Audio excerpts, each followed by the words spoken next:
ഇറങ്ങിക്കോളാവേ.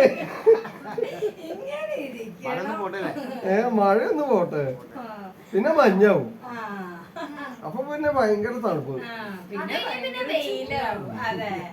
പിന്നെ ഇക്കൊല്ലം ഇങ്ങനെ മരത്തിന് റെസ്റ്റ്.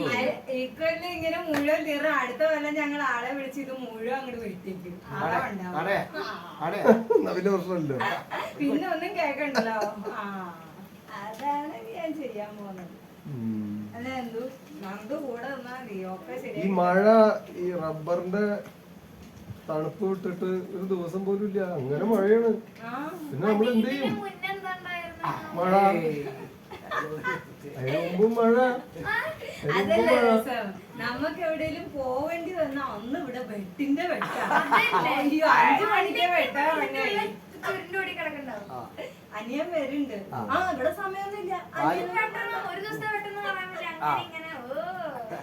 ഞങ്ങൾ 2 ആള് കൂടി 2 പണി കഴിയും. പോട്ടെ.